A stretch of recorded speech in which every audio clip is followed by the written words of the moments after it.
Taiwo Hassan Ogogo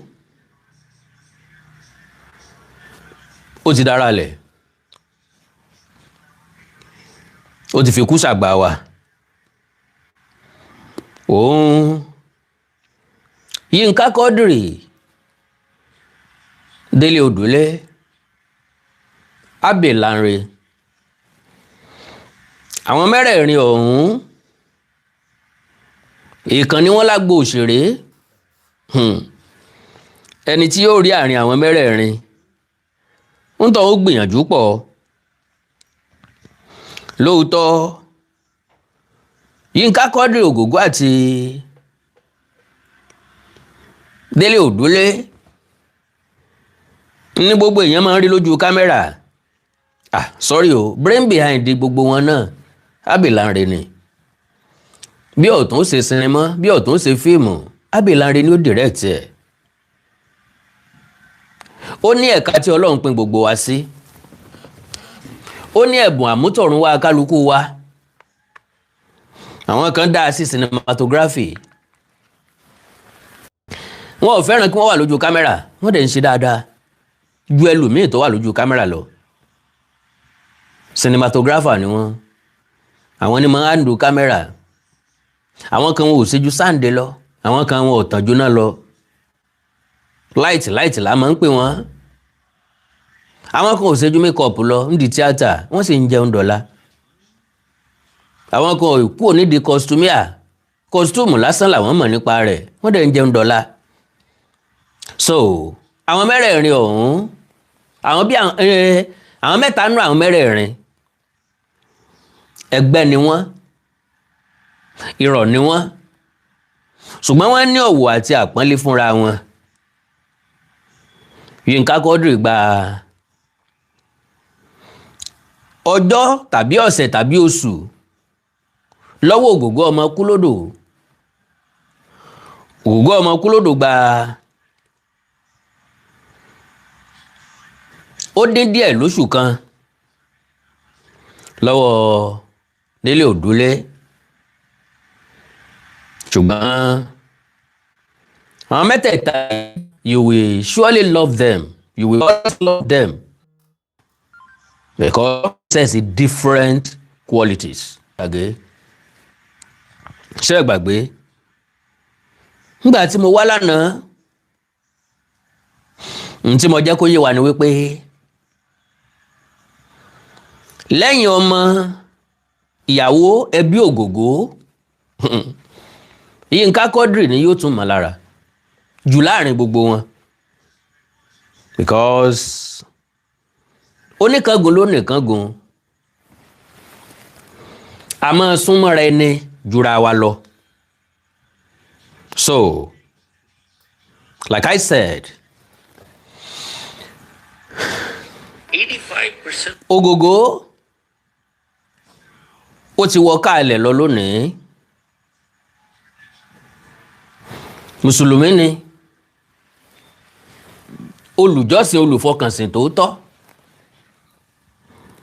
ni Taiwo Hassan Ogogo. Òru òní ni wọ́n ti gbé òkú ẹ̀ dé ìlú ẹ̀ Ìlaró. Aago 10 ni wọ́n ti bẹ̀rẹ̀ ètò ìsìnkú.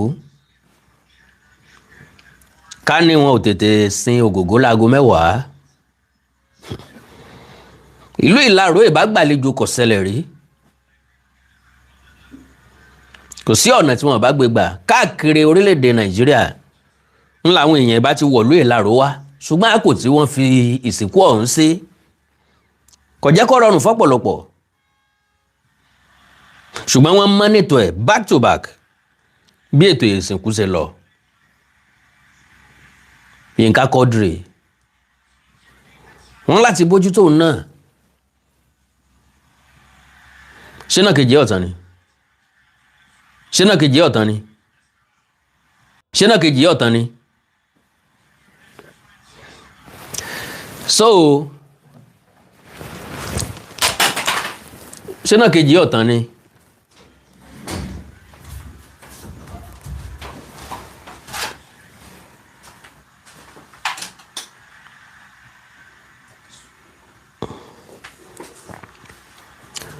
So, like I said,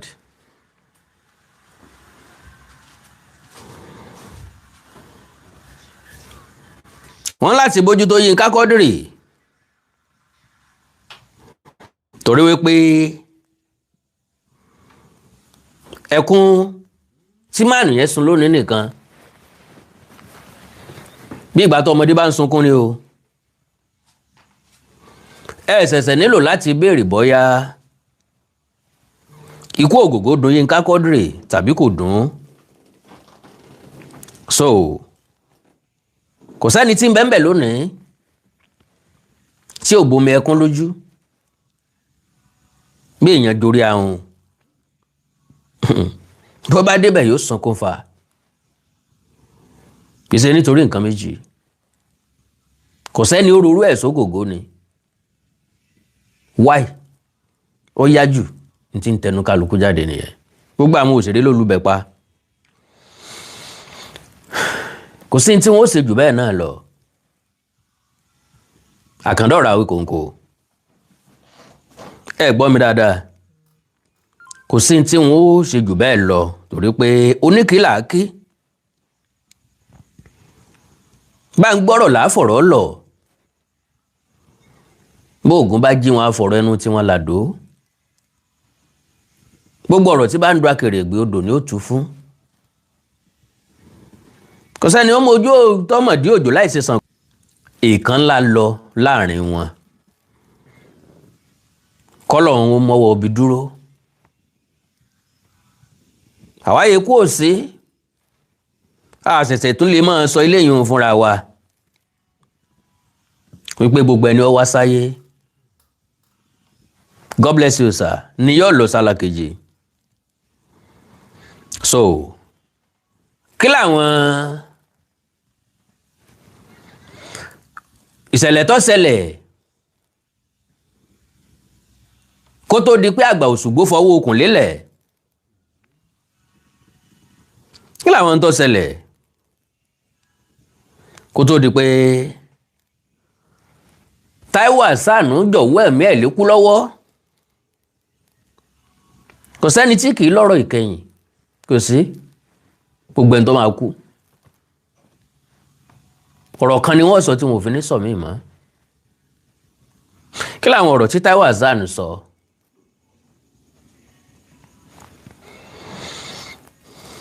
ó níyàwó ni kò níyàwó ni ìyàwó ń bẹ ńlé ẹ̀ ìyàwó ò sí ńlé ẹ̀ iléyùn ọkọ̀ jàǹtí tèmi àkàndọ̀rà okòǹkò lè tí mo lè nìkan dáhùn ibẹ̀ yẹn dẹ̀ kọ́ ni mo bá wá lónìí so now wọ́n bí Yínká Quadri lọ́jọ́ kẹfà oṣù kẹsàn-án ọdún 1959 wọ́n bí Ògògó lọ́jọ́ kọkànlélọ́gbọ̀n oṣù kẹwàá ọdún 1959 wọ́n bí Délé Òdúlé lọ́jọ́ kẹtàlélógún oṣù kọkànlá ọdún 1959 ṣẹ́rí pé ó wà coincidental ọ̀rẹ́ mẹ́ta tí wọ́n dọ̀jọ́ jẹ́ ẹgbẹ́ elétò bí Ọlọ́run ò sí Ọlọ́run mọ bí ṣe é tó bẹ́ẹ̀ tàbájọ jẹ́ classmate lo and behold a lè má jọ jẹ́ the same age lọ́pọ̀ ọgbà a tó máa ń jẹ́ the same age bracket torí pé wọn ò bí anulé kan náà sọ́n bá bí anulé kan náà láì kìí ṣe ìbejì àlèwá lọ́jọ́ kan náà bọ́n bí ìbejì gan ìkan kọ̀ọ̀kan jáde kíkejì ò tó tẹ̀lé tó dandan ní ká jura wa lọ ṣùgbọ́n mẹ́tẹ̀ẹ̀ta ní respect tó pọ̀ fúnra wọn kálukú dẹ̀ ló ń ṣe dáadáa nínú wọn nínú àrò mẹ́ta ìkan ti fà wọn tó kù lẹ̀ lọ kò séyìí tó yẹ kó kú nù wọn kò sí rárá torí pé gbogbo wọn ni baálé ilé gbogbo wọn ni breadwinner ẹ dákun ẹ bá mi share program yìí mo fọlọ́n bẹ̀yìn ni mo bẹ̀yìn ni mo bẹ̀ yín ni mo fọlọ́ ń bẹ̀ yín mi ò tó yín bẹ̀ níṣẹ́ o ẹ dákun ẹ bá mi share rẹ̀ ní wáyé tì. So Taiwo Hassan Ogogo kì í ṣe rọ́mọ́ kì í ṣàwàdà mọ́ ó ti wọ́ káàlẹ̀ lọ lónìí ikú bàṣírí ẹ̀dá nígbà tẹ́mi àtẹnìkan sọ̀rọ̀ lónìí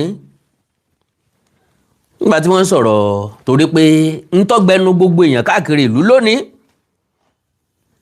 ọ̀rọ̀ Ogogo ni mo wá sọ fún tọ̀hún pé lóòótọ́ gbogbo aládágbádá kú pàpà síbẹ̀síbẹ̀ náà kò sẹ́ni tí fẹ́ kú láàrin wa mo wá ní bí ó ṣe sẹ́ni tó fẹ́ kú láàrin wa ń ǹdó nítọ́ mọ̀ wípé ikú nìsinmi nínú sinimá kan wọ́n kọ lórin ẹni tí kú nísinmi ẹni tí kú nísinmi ooo ẹni tí kú nísinmi bá mi mú gbà kò ṣeé wí mọ́ bá mi máa wò kò ṣeé sọ ọjọ́ àbá tí kú nìyẹn dópin ẹni tí kú nísinmi ẹni tí kú nísinmi ooo ẹni tí kú nísinmi kò sẹ́ni tó fẹ́ kú ṣùgbọ́n lọ́jọ́ tí ẹ̀dá bá ti kú ọjọ́ náà nísinmi ti dé wàhálà ilé ayé òkun Ogogo mọ́ ẹnìkan ní ó wọlé ìdìbò ní 2027 kò kan Taiwo Hassan mọ́ iye kan làwọn ọmọ iléèwé ń san ní Redeemer University kò gún Ogogo ráìsì tí wọ́n o kò kán mọ́ wọ́n fowó kówó epo wọ́n yọ owó kò lórí owó epo kò sí ntọ́kàn ń bẹ̀ wọ́n ní mọ́tò pẹ nìkan lójú ọ̀nà ibì kan kò kan Ogogo mọ́ ìkáyàsókè ò sí fún mọ́ ó ti sinmi because kálá ìkú ni kálá èèyàn kì í kú ni tàbí kálá rọrùn fáwọn èèyàn kan láti mọ́ kú rárá èèyàn bá pọ̀ nílé ayé o iṣẹ́ àkọsí ẹ̀dá tá a bá kọ́kọ́ máa ṣe nílé ayé òun ni láti ṣiṣẹ́ dé ọ̀nà tá a fi ní jáde láyé ẹ̀yin dádì àti mọ́mì mi ẹ má jẹ́ kí n gbà àkókò yín rárá so now mo rí àwọn àpilẹ̀kọ kan tí wọ́n kọ́kọ́ kà kí n tó sọ̀rọ̀ àsọkàn yìí Alhaji Taiwo Hassan Ogogo worth anything ní dáadáa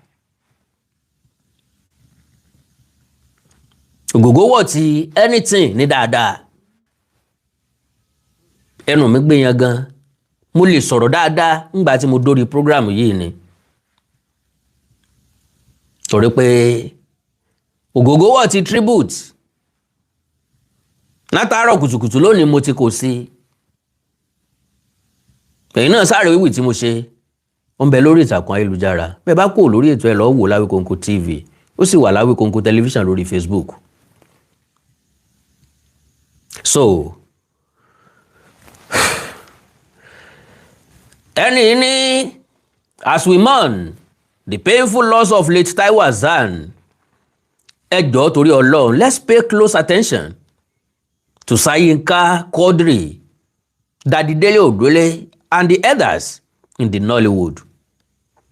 Let's keep them in our prayers and watch over them during this delicate period. You won't truly understand why until you read this post to the very end. Reason yẹn tọkàn mi fi mú wá. Here comes the write-up of a man whose impact remains unshakable, unforgettable, and unbeatable.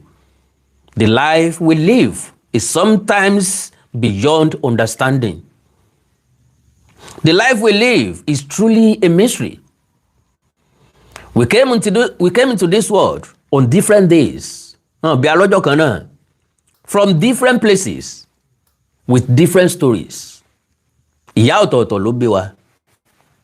Gbogbo àwa tá jọ pàdé níbi tá ti jọ ṣiṣẹ́ lónìí, gbogbo àwa tá jọ pàdé níléèwé, gbogbo àwa tá jọ lọ sáàfù, gbogbo àwa tá jọ ṣiṣẹ́ níbì kan náà. We came from different places, from different wombs. Lọ́pọ̀ ọgbà ńgbà tí ọ̀rẹ́ bá di ọ̀rẹ́ ìmúmú la máa wí pé a friend or a brother from another mother ńgbà tọ́rẹ́ bá jinlẹ̀ la wí bẹ́ẹ̀. Ọ̀gbọ́ Yorùbá ní ọ̀rẹ́ ní dẹgbẹ́. Oríṣiríṣi ẹgbẹ́ tán máa ń pè ní ọ̀rẹ́ dẹgbẹ́. Ọ̀rẹ́ ni wọ́n jọ ń ṣe tẹ́lẹ̀tẹ́lẹ̀ kí wọ́n tó pé ẹja dẹ́gbẹ́ ilẹ̀. Gbogbo àwọn tó dẹ́gbẹ́ sọ̀rọ̀sọ̀rọ̀ lẹ̀ Fiban pẹ̀lú Gbénga Adébóyè ló initiate ẹ̀ ẹja dẹ́gbẹ́ kan lẹ̀ fún àwa sọ̀rọ̀sọ̀rọ̀ náà fi dá Fiban lẹ̀. Àjọṣepọ̀ ìfẹ́ tí ń bẹ láàrin wọn ló jẹ́ kí wọ́n ronú débẹ̀. Àjọṣepọ̀ ìfẹ́ tí ń bẹ láàrin àwọn mẹ́rẹ̀ẹ̀rin tí mo dárúkọ kò ṣeé kó.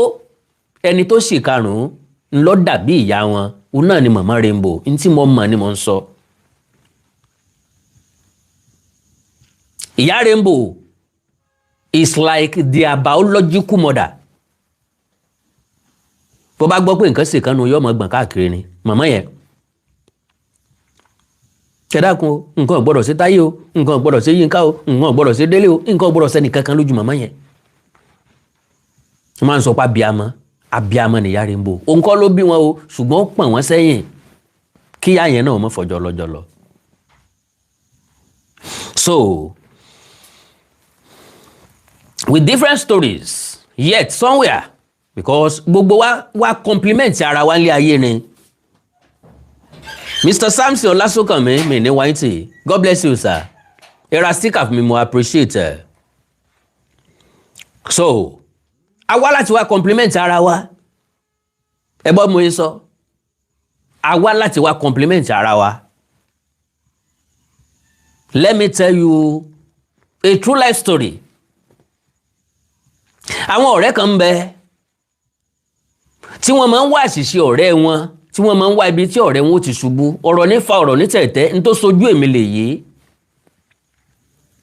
Lánàá mo brief ọ̀rọ̀ kan nípa lọ sí stage play lájàṣẹ́ ní Kútọ́nù àtàlájì Yínká Quadri àtàlájì Taiwo Hassan Ogogo àti Mama Rainbow.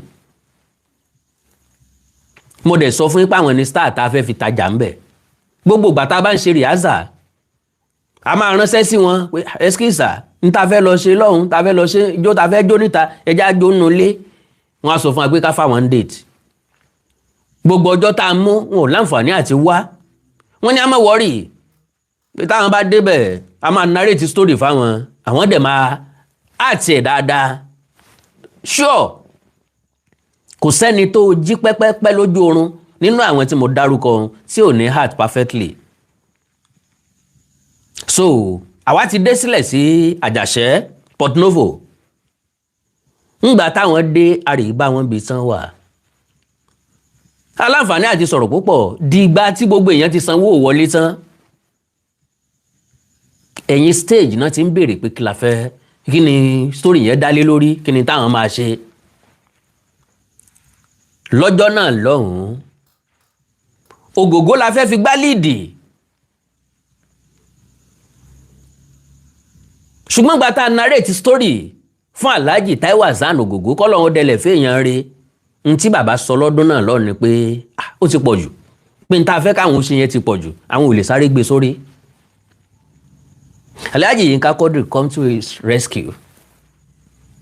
Wọ́n tẹ́rí gba róòlù yẹn, akígbe ọba lásán l'Ogogo ṣe. Ṣé mọ̀ pé ìrètí wa ó pin, ìrètí wa ó dòfo t'Alhaji Yínká Quadri ò bá sí ńbẹ̀. Ṣé mọ̀ pé nǹkan tẹ̀yìn èkúrọ́ tẹ̀yìn ní fàǹfà t'Alhaji Yínká Quadri bá wo wípé kò lè ṣe náà nù ẹ fi rẹ̀ á wò ra wa nísìn. So n tí mo fẹ́ mú jáde ńbẹ̀ ni pé gbogbo wa wálé ayé yìí má wo ẹnìkankan gẹ́gẹ́ bí ẹni tí ó wà useful, má wo ẹ̀sìn ọ̀rẹ́ rẹ, má ṣiṣẹ́ lórí àléébù ẹnikẹ́ni ojú ẹ̀ tó já àárẹ̀ sí ẹ̀ ní ìsìn. Stop doing that. Ẹ jẹ́ amúlé ayé gún kámúlé ayé tòrò. Ilé ayé òjò báyìí náà lọ, Ogogo ti lọ ńlọ jẹ́ ká máa sọ. Bí ó bá ṣe dáadáa bá ṣe máa sọ náà rè látòkè délẹ̀ ẹni tí ó sọ wípé Ogogo ṣe nǹkan tí ò dáa kò tí ì sí. àwọn ò bá wọn gbé, à ń rí wọn briefly pàdé location náà ni a ní grace láti jókòó tì wọ́n, ọ̀nà jìn síra wọn reality. ṣùgbọ́n wọ́n wà nínú ẹni tí wọ́n encourage wa táwa náà fi mọ̀ pé ọjọ́ ọ̀la ó dáa. wọ́n bá lé wa sẹ́yìn pé ta lẹ́yìn, who are you, kí lẹ́yìn jẹ́, ta kí lẹ́ lè jẹ́. Distinct production, God bless you sir, kí lẹ́ lè jẹ́, a máa wà discourage. a ní dé làtà ibi tá a là dé lónìí. so má wo ẹ̀sìn ọ̀rẹ́ rẹ. God bless you sir, God bless you ma. so now ó ní point tí mo mú jáde o. now with different stories, yet somewhere along the streets of life, destiny brought us together, and strangers became friends. Friends became family. Mr. Tunde Okoli ẹni mọ bójú ọmọ, God bless you sir. And family became an inseparable part of our existence. Gbogbo àwọn tẹ́ ẹ ní lọ́rẹ̀ẹ́ lónìí, gbogbo àwọn tẹ́ ẹ jọ ń ṣe lónìí, gbogbo àwọn tí mò ń bá ṣe lónìí, gbogbo àwọn tí mo ní lọ́rẹ̀ẹ́ lónìí, a plan ẹ̀ ká tó kú òǹlé pé a pàdé wọn o, kí n sọ pé mo ń jáde o, ń pàdé ẹnìkan o, bọ̀sún ni yóò máa jẹ́, ọ̀rẹ́ lásìjọ́ máa ṣe, rárá o. nǹkan kan ló mú wa pàdé. Yorùbá ní ẹni ní mú ní mọ ní èèyàn ní mú ní mọ nìyàn. Ìyá mi ló mọ bàbá mi. Wọ́n wá ní ọ̀nà méjì lẹ̀dá tí pàdé láyé. Ọ̀nà méjì lẹ̀dá tí mọ́ra. Bàbá pàdé ń bí ìjà, á pàdé ń bí eré. Bàbá pàdé ń bí eré, á pàdé ń bí ìjà. Ibì kan lọ̀rẹ́ ti máa ń bẹ̀rẹ̀. Ọ̀rẹ́ wá dùn ju ọ̀tá lọ. We interacted. We shared dreams. Bá a ṣe ń pàdé nù o. We ventured into the same businesses. We built things together. We raised our children with love, unity and harmony. Ìyàwó tó pàdé òun náà, ìyàwó tó fẹ́ lónìí, ìyàwó tí ń bímọ fún ọ. Tẹ́jọ́ sùn sórí ibùsùn kan náà, níbi kan lẹ ti pàdé. Àìmọye ọkùnrin àtobìnrin ló jẹ́ pé orí ọ̀kadà wọn ti pàdé. Inú mọ́tò wọn ti pàdé. Ojú agbóǹpa tí wọ́n ti pàdé. Wọ́n sì jẹ́ ìyàwó àtọkọ alálùbáríkà fúnra wọn. Majority ló pàdé nínú ṣọ́ọ̀ṣì, wọn ò ní ayọ̀ àtàárọ̀ dálẹ́ rí. Majority ló pàdé ní àsàlátù ní mọ́sálásí, wọn láyọ̀ àárọ̀ dálẹ́ rí. Yídì wọn ti pàdé o níjọ́ ìtúnu àwẹ̀, yídì wọn ti pàdé lọ́jọ́ iléyá. Ẹkún lórí ẹkún, ìyà lórí ìyà ni. So, at first, Mr. Olaoluwatoyin, God bless you, sir. Ṣé mo get here? At first, we were like water. A mọ̀ sọ pé kò síbi tó mi ò lè sàn dé, kò síbi tẹ́dá ò lè sàn dé. Separate and flowing in our own directions. But with time, life brought us too close that we became like blood. Connected by blood, nobody had to force or explain exactly how Daddy Yinka, Ogogo, and Udule are presently before death took one out of the three national heroes. God bless you, sir. Mr. Bola Oluwatosin, God bless you, sir. So, perhaps it was simply written in the book of destiny, but then comes that painful reality we can never escape: death. Oh, Mrs. Bola Oluwatoyin, God bless you, ma. Mi ni wáyìntì, God bless you, ma. Death, the food every living soul will eventually taste, came quietly and took away one of the major parts of this family without warning. Ikú ò sọ fún wa. Without permission, kò gba àyè lọ́wọ́ wa, and without saying goodbye. Kò jẹ́ kí Ogogo láǹfààní láti juwọ́ sí a. Kó rẹ́rìn músẹ́ kí tọ́rọ̀ ẹ̀kẹ́ ẹ̀yìn jẹ jáde kó sọ pé bye bye, mo ń lọ rè o. Ẹ̀yin náà ń bọ̀ lọ́jọ́ kan o, ṣùgbọ́n ẹ sáyé rè o. Ẹ jẹ́ kí kó kásẹ̀ rí mọ́ yín lọ́wọ́. Because òye yé mi. Bí àlùjánnà bá ń bẹ, ilé Ògògó nù. Lórí àárẹ̀ tó wà ń ó ní gbọ́kànlé nínú Ọlọ́run, ó ní gbàgbọ́ nínú Ọlọ́run, yóò sì máa fọkàn ṣàdúrà ni. I know him to that extent. Sorry. And now, the question that keeps echoing in my heart is, how are the people left behind feeling right now? Ṣé wọ́n ti dákẹ́ ẹkún? Sáwọn ọmọ ti gbóúnjẹ sẹ́nu? Ṣé kò sí àmì kan nínú ilé wọn lọ́ọ̀dẹ wọn lọ́wọ́lọ́wọ́ báyìí? Gbogbo ẹni tó lọbẹ̀ pátápátá ló ti padà sínú ilé wọn. Wọn ò jẹun kí wọ́n tó lọ. Kálukú ti fi nǹkan kún gbà tí wọ́n délé. Bẹ́ẹ̀ lómi bá lóun ọ̀jẹ̀ ìyàwó ẹ̀ pé kí ló dé? Kẹ́ ẹ má jẹun láti ìsìn oṣù mẹ́wàá, kò dá Ògògó padà, ẹ fi nǹkan nù. Ní tó ti bàjẹ́ ká má jẹ́ ọba tí ò ti bàjẹ́ jẹ́. Ẹ̀yin náà gbọ́ náà ọ̀rọ̀ rẹ̀, ó ní ọ̀sà séun fáìmọye oṣù fáìmọye ọdún. Sẹ́yìn náà tún wá gbé ọ̀sà ni, ẹ má kó bá mi o, ẹ jẹun o.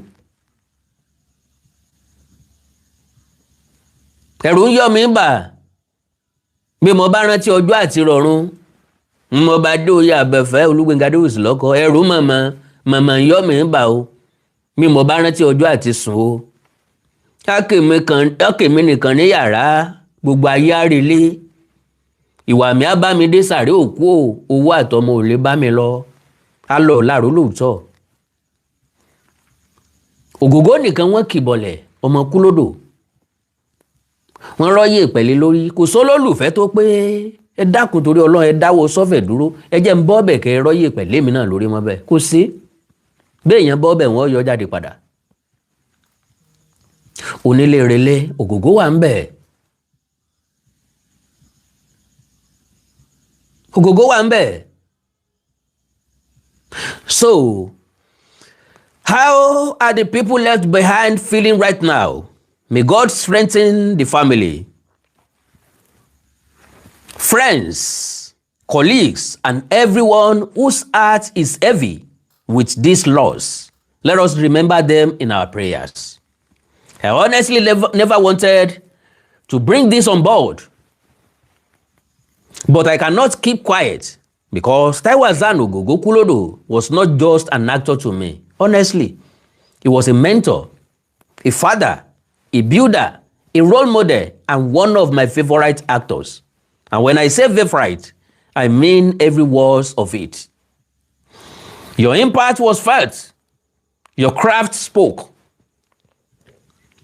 Màmá tí mo lájọ sọ̀rọ̀ lónìí, ó ní Ògògó sì mọ heart bí ẹni pé nǹkan yẹn ṣẹlẹ̀ rí life. And that was the truth. Nothing but the truth. Acting ẹ̀ ó máa jẹ́ kí acting ó wù ọ́.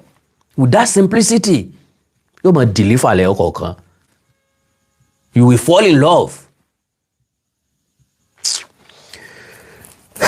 Your presence mattered, and sense of fashion and action are undeniable. Ó fẹ́ action pọ̀ bí Ògògó now. What are you talking about?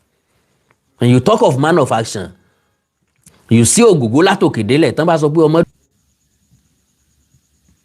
kí ló ṣe network yìí? Ògògó wọ́n sọ. So, sleep peacefully, Bami. May your soul rest in perfect peace, and may God grant your family the strength to bear this irreplaceable loss.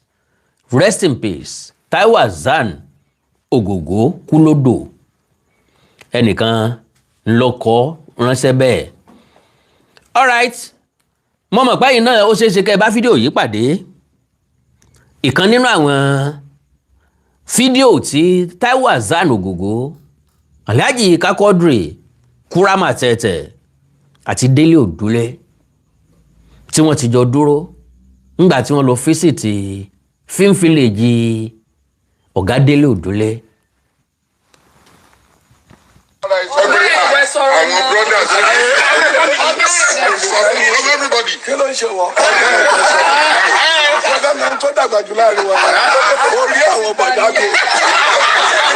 Òwò bí Délé Òdúlé ṣe ń sọ̀rọ̀, kí ló ń ṣẹ̀yìn? Ẹ fẹ́ mẹ́ni tó dàgbà jù láàrin wa ni.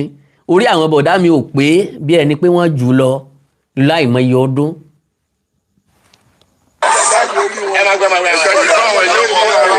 Wọ́n yóò máa fi mí pa báyìí. Ogogo nìyẹn. Gbogbo yín ilẹ̀ kéré sí wa. Ẹ̀yin náà dàgbà o. Àbúrò tó lọ sí òkú ẹ̀gbọ́n ẹ̀ ní òwò. Ó má burú ẹ̀ dání. Kí ló ń tà láti sọ fún ọ? Òun mọ̀ ẹni tó dúró yìí ẹ̀gbọ́n mi ni. Yínká Quadri ló náwó sí yẹn o. 23 good days ni mo fi ju báyìí lọ. Ogogo ní 23 good days ni mo fi ju báyìí lọ.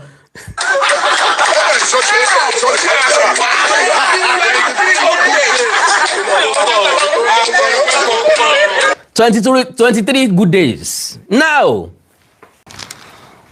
lánàá fídíò kan resurface àbọ̀ surface ní ẹ̀yìn grammarian lórí ìtàkùn ayélujára nínú ìfọ̀rọ̀wérọ̀ tí Ogogo Alhaji Taiwo Hassan Ogogo ṣe pẹ̀lú sọ̀rọ̀sọ̀rọ̀ kan níbi tí wọ́n ti sọ̀rọ̀ nípa bí àìsàn wọn ṣe bẹ̀rẹ̀.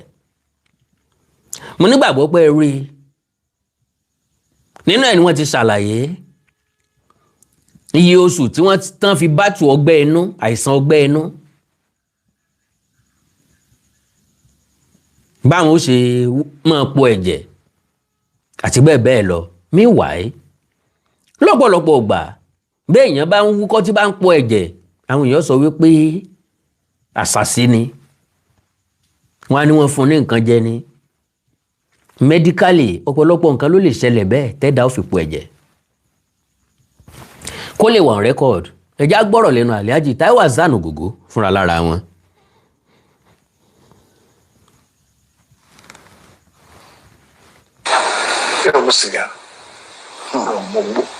Ẹ gbọ́, mi ò mu sìgá, mi ò mu gbó. Ó ní tán bá fò ní ọtí ẹyọ kan, ẹ gbọ́rọ̀. In fact, àwọn tó ń mọ̀ mi tí máa gba ìgò ọtí kan báyìí, ìgò Schweppes méjì máa wà lẹ́gbẹ̀ẹ́ tí mo máa fi ní ìsẹ̀. Orí ẹ̀kọ́ yẹn náà máa wà tí lè máa fi mú. Kí ni ọtí ṣe lára kókó ẹ̀ ṣe mọ̀ kí ara yá láàrin èèyàn tí n bá mú náà rárá kò ṣe kankan ṣe kankan. Location kan mo lọ lọ́jọ́ náà lọ́hùn-ún. Mo ṣàkọrí pé nǹkan mú mi níbí báyìí. Ó mọ mi lẹ́yìn ìdí báyìí.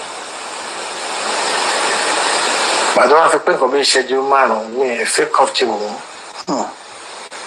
Tí ó sà ti jẹ nínú gbogbo kínyẹn náà wò láìpẹ́ this is cool. Ẹ gbọ́, gbogbo ibi tí ọ̀sà ti jẹ nínú gbogbo kíní ẹ̀ ni wọ́n wò báyìí. Ọ̀sà ti jẹ ìfun ló máa ń ṣiṣẹ́ pẹ̀lú.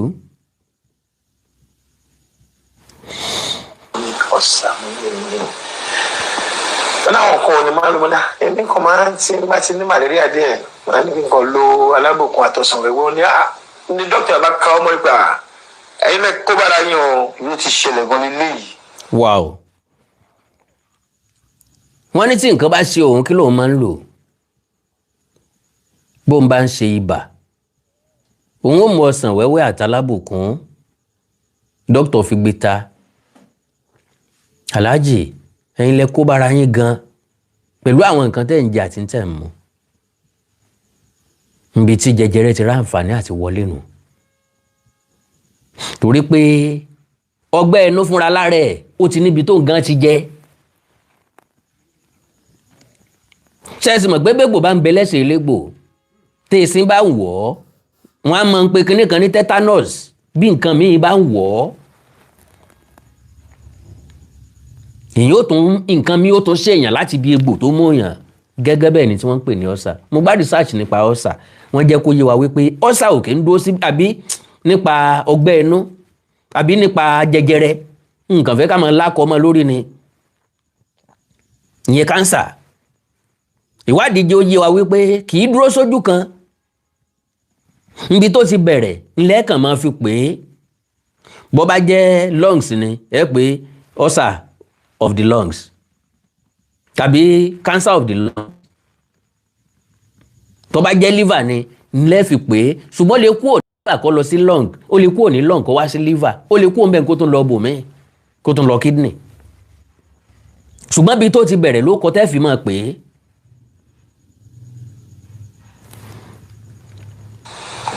ọ̀sán ẹ̀wẹ̀kẹ̀ ó ní ọ̀sán ẹ̀ ti wà lára yín bọ̀ gbogbo nǹkan tẹ́ ń lò sí malaria ṣe yìí òun ló dá gbogbo ìṣú ilẹ̀ pátápátá ẹ̀ sà máa lò like almost 6-7 years lórí àárẹ̀ tá à ń sọ yìí ọdún méje tí. 6-7 years lórí àárẹ̀ tá à ń sọ yìí ẹni ó bá rí Ògògó lọ́dún náà lọ́hùn-ún majority ò nígbàgbọ́ wípé ọ̀tọ̀ ní nǹkan tó ṣe àrùn ìbálòpọ̀ ni wọ́n rò pé Ògògó ní nígbà náà Ògògó wà forced láti sọ̀rọ̀ ọ̀ta àwọn tó bá mà àsìkò ìgbà náà can testify to it ń pé Àkàndá ọ̀rọ̀ Awíkonko máa ti ń sọ nígbà tí Ògògó máa kúrò nínú àìsàn yẹn ojú ti sọ kalẹ̀ arẹwà ọmọkùnrin ti di jọ́gọ́lọ́ àsìkò tó Ògògó wá jẹ́bò nìkú ló ń dé ó máa ń sọ kàtígóríkálì pé ó lárùn ìbálòpọ̀ o àwọn èèyàn tó máa yín mú náà ní àmì pé kò sí social media ó lárùn ìbálòpọ̀ wọn tán rẹ̀ ńgbà tó ọmọkùnrin jẹ́bò padà everybody kọ́rọ̀ wọn jẹ àṣẹ ọ̀sà ni lóòótọ́ bá máa bí odidi ọdún méje títí màá máa bí ẹ̀jẹ̀ ni for good 7 months orí ìjókòó ni mo ti ń kírun.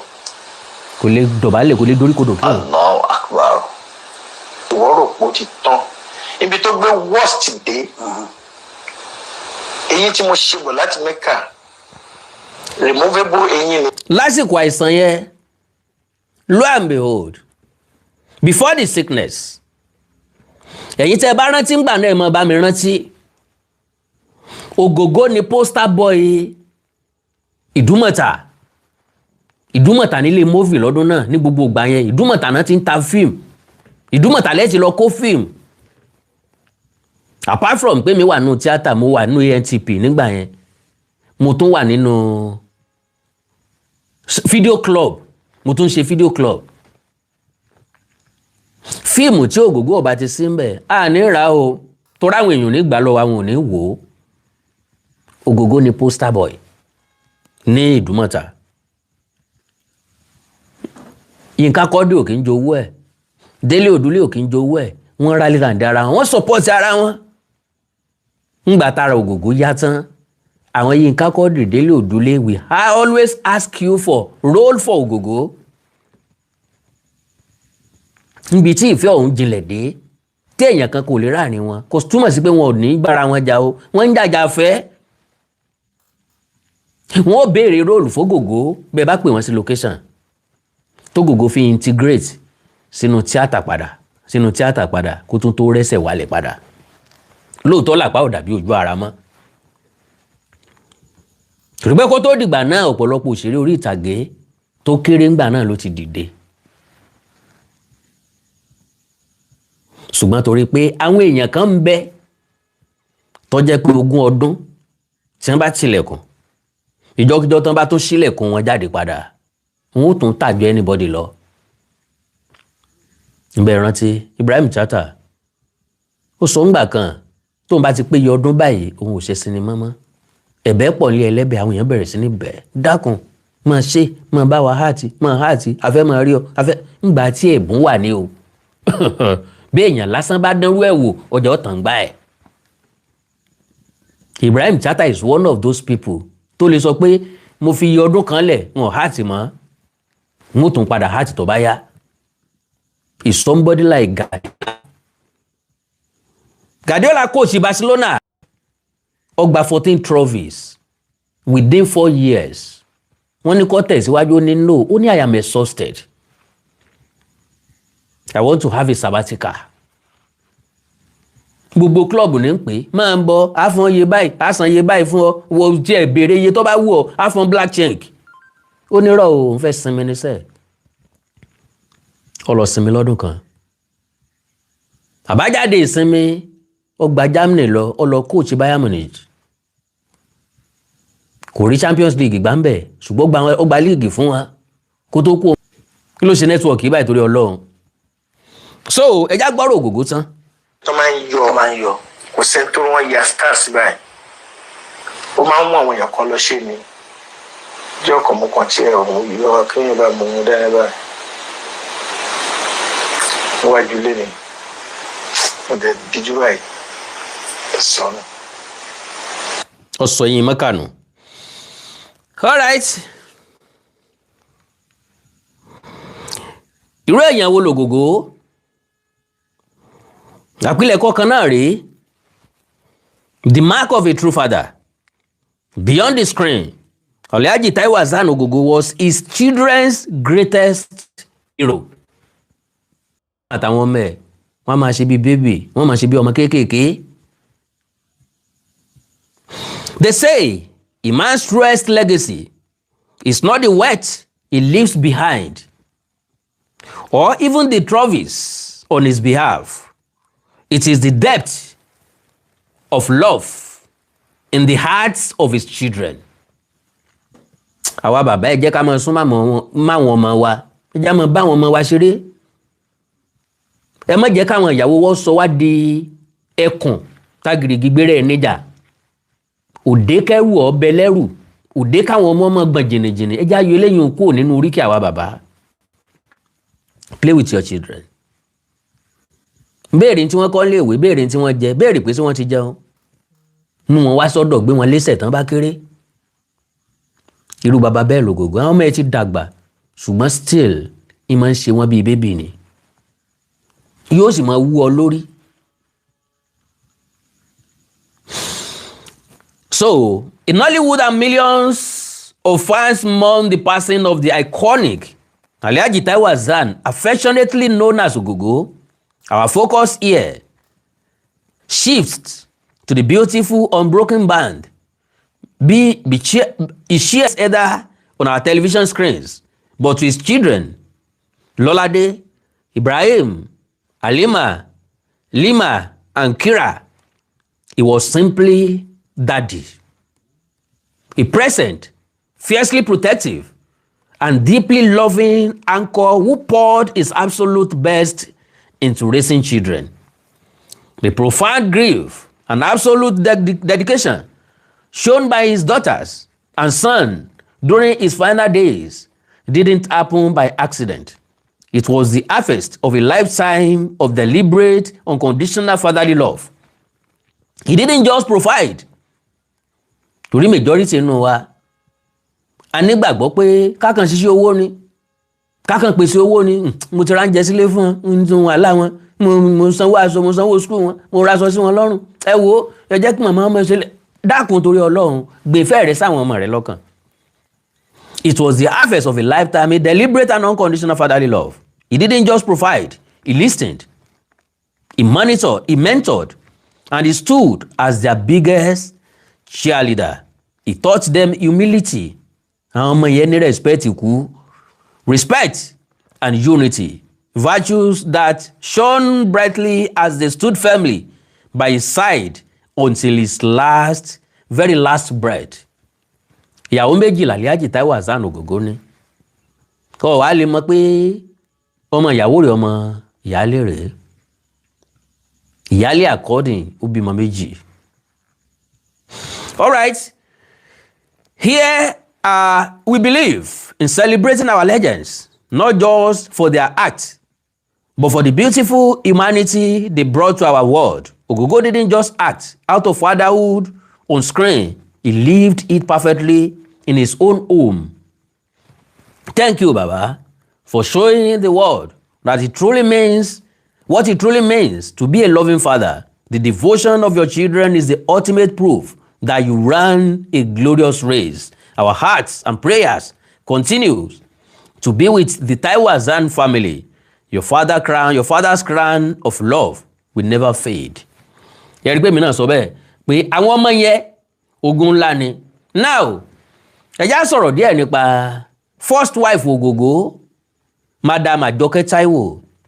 There's something unique about this man.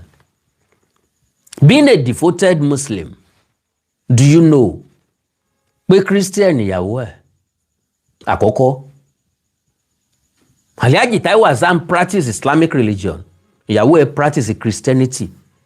Ẹ̀sìn kan òdì kan lọ́wọ́. Ogogo ọ̀dẹ̀ ever force ìyàwó ẹ̀ pé kó wá sí Islam rèé. Àwọn àfáà kan sọ bẹ́ẹ̀ pé ìdánwà mú ọ tó fi ń ṣe Islam tíyàwó rẹ wá ń ṣe kiri yó inú náà nílé rẹ, ìmí gan lè sọ pé ó yẹ kán pọ̀ ni. Níbi tí wọ́n sínwé dé ó lè pé ó yẹ kán pọ̀ ni. So Alhaji Taiwo Hassan tí gbogbo èèyàn fẹ́ràn lélẹ́yìí, ó ń ṣe mùsùlùmí jẹ́jẹ́, ìyàwó ẹ̀ ń ṣẹ̀sìn Christian jẹ́jẹ́. Ìyá Jésù gan ni wọ́n ń pè ìyàwó ẹ̀, kì í ṣe pé ń yọ ọ́ sí lábẹ́lẹ̀ o, ìyá Jésù wọ́n ń pè é. Àjọkẹ́ Taiwo, the woman known as Ìyá Jésù. Àjọkẹ́ Taiwo is the first wife of the late Nollywood veteran Taiwo Hassan, popularly known by his stage name Ogogo, one of the Yoruba cinema's most recognizable actors, whose death on August 23, 2026, following a battle with stage 4 cancer, has drawn tributes from across the Nigeria entertainment industry. Affectionately known within a community as Ìyá Jésù, a nickname reflecting her devout Christian faith, Ajoke's marriage to Ogogo crossed a religious line that many Nigerian couples navigate with quiet care, while Ogogo remained a devout Muslim throughout his life and career. Ajoke practiced Christianity, with the couple maintaining their individual faiths within their household rather than either partner converting to match the other.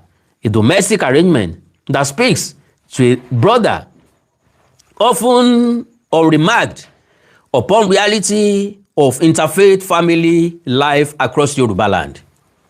Together, Ajoke and Ogogo raised 2 daughters, Halima Taiwo and Shakira Taiwo, whose names themselves carry the blended religious and cultural identity of their upbringing.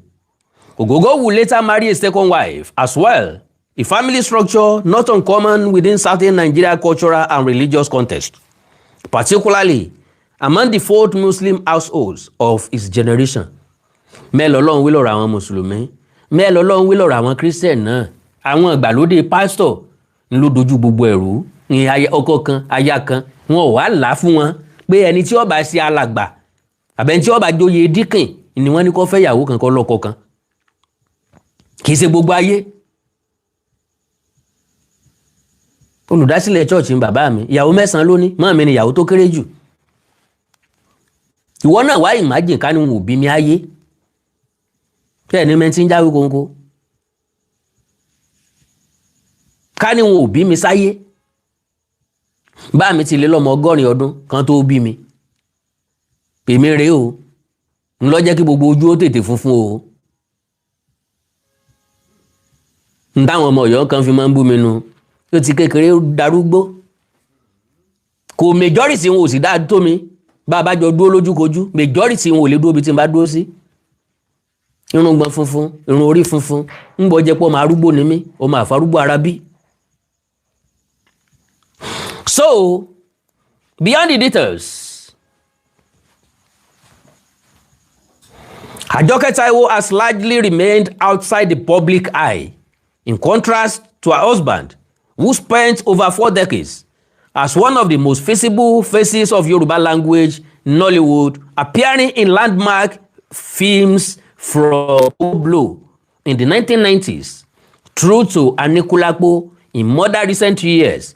Much of what is publicly known about her life comes featured through profiles and tributes centered on her husband's career rather than independent coverage of her own.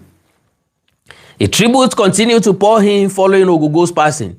Ajoke Taiwo's role as one of the family members closest to him throughout his decades in the industry remains a quiet but significant part of the actor's personal story. Now, ọ̀rọ̀ wá l'Ogogo sọ kàn ẹ̀.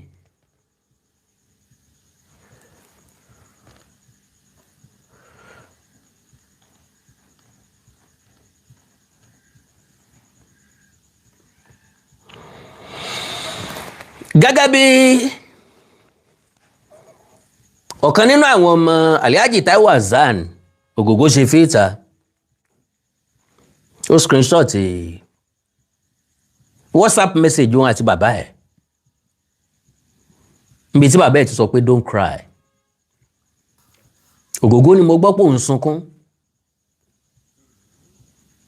Ẹ mọ̀ pé tẹ́ bá ń sunkún ẹ máa jẹ́ kí ìbànújẹ́ ó kún ọkàn mi. Ṣé ẹ nígbàgbọ́ nínú Ọlọ́run Allah ni? Tẹ́ bá nígbàgbọ́ kò sí nǹkan kan tí yóò ṣe mí. Ní tí wọ́n ń pè ní akẹnu, ní tí wọ́n ń pè ní babanu. Ibẹ̀ la ti máa ń lo òwe gbàmígbàmí ọ̀yàgbà. Ẹranko wúwo ń lé mi bọ̀ kọ́ yọmọ ọdẹ. Ó ń fi àwọn ọmọ ẹ̀ lọ́kàn balẹ̀. Ẹja gbọ́, one of the daughters of veteran Yoruba actor Taiwo Hassan, popularly known as Ogogo, Kira Taiwo, has shared an emotional message she exchanged with her father before his death. Kira shared the message on an Instagram story on Monday, following the actor's death on Sunday at the age of 66. The conversation, dated July 26, showed Ogogo reassuring his daughter and urging her to remain strong. In the exchange, Ogogo told Kira that seeing her and her sisters smile gave him strength, while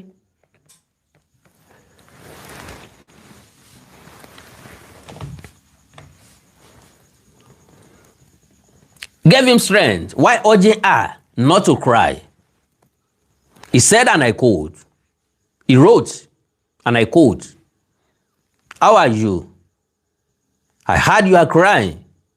Seeing you and your sister smile is making me strong. If you cry, it will make me sad, and I will start to think." Ìmọ̀ ronú condition tí mo fi ń sí. The actor, who was Muslim, further encouraged his daughter to trust in Allah, written, and I am strong. Happen to me, inshallah. If you do, then don't cry, my princess. So, ngbà tí Kira ń dábàá bẹ́ẹ̀ ló ní daddy, I'm not crying o. Don't mind Halima. I trust in Allah, sir. I love you very much. Ogogo dẹ̀ dá lóhùn. Love you too, my princess. So, ilé ayé, ilé asán, ilé ayé òmúlẹ̀ mófo, ilé ayé ilé yìí kìí ṣe àwa lọ o. Gbogbo ẹni ó wálé ayé ní ọ̀lọ́ alákejì o. Gbogbo àtàrí tí ń wọ̀run mọ̀nà ní ọ̀wọ́lẹ̀ sùn o. So, gbogbo ọmọ kóòtù òjíire bí ilé lóko lódò lẹ́yìn odi. A kó ara fẹ́ra o. A kó àsẹ̀yìndè yẹn wa tó lọ. A ní firú ẹ̀ gbá lágbára Ọlọ́run.